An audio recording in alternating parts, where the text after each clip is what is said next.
মধ্যপ্রাচ্যে আবারও তীব্র উত্তেজনা। শীর্ষ নিরাপত্তা কর্মকর্তা আলী লারিজানির হত্যাকাণ্ডের প্রতিশোধ নিতে ইসরায়েলের বিভিন্ন গুরুত্বপূর্ণ স্থাপনায় শতাধিক লক্ষ্যবস্তুতে হামলার দাবি করেছে ইরান।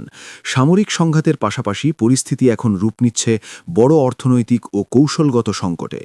ইরানের পররাষ্ট্রমন্ত্রী আব্বাস আরাকতি জানিয়েছেন, হরমুজ প্রণালী নিয়ে তেহরান নতুন কঠোর অবস্থান নিতে যাচ্ছে। তার ভাষায়, যারা ইসরায়েল ও যুক্তরাষ্ট্রকে সমর্থন দিচ্ছে তাদের জন্য এই গুরুত্বপূর্ণ সমুদ্রপথ আগের মতো খোলা নাও থাকতে পারে। বিশ্লেষকদের মতে, এমন সিদ্ধান্ত বাস্তবায়ন হলে বৈশ্বিক জ্বালানি বাজারেও বড় ধরনের প্রভাব পড়তে পারে। এদিকে ইসরায়েলের আকাশে ধেয়ে এসেছে একের পর এক ইরানি ব্যালিস্টিক মিসাইল। দেশটির জনবহুল অঞ্চল এবং রাজধানী তেল আবিবের আশপাশে একাধিক বিস্ফোরণের খবর পাওয়া গেছে।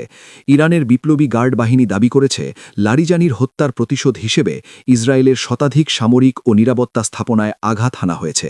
স্থানীয় গণমাধ্যমের খবরে বলা হয়েছে, এসব হামলায় কয়েকজন হতাহত হওয়ার খবর পাওয়া গেছে, যদিও ক্ষয়ক্ষতির পূর্ণাঙ্গ তথ্য এখনও প্রকাশ করা হয়নি।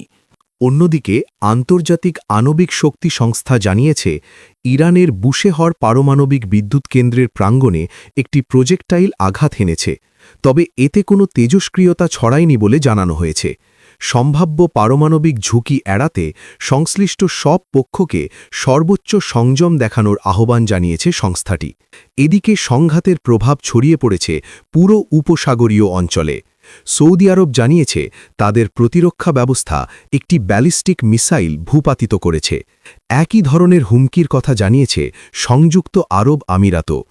দেশটি দাবি করেছে, তারা একাধিক ড্রোন ও মিসাইল প্রতিহত করেছে।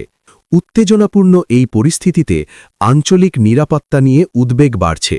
কূটনৈতিক পর্যায়ে পরিস্থিতি সামাল দিতে আরব ও মুসলিম বিশ্বের পররাষ্ট্রমন্ত্রীরা জরুরি বৈঠকে বসার প্রস্তুতি নিচ্ছেন। মধ্যপ্রাচ্যের এই অস্থির পরিস্থিতি কোথায় গিয়ে দাঁড়ায়, এখন সেদিকেই তাকিয়ে আছে পুরো বিশ্ব।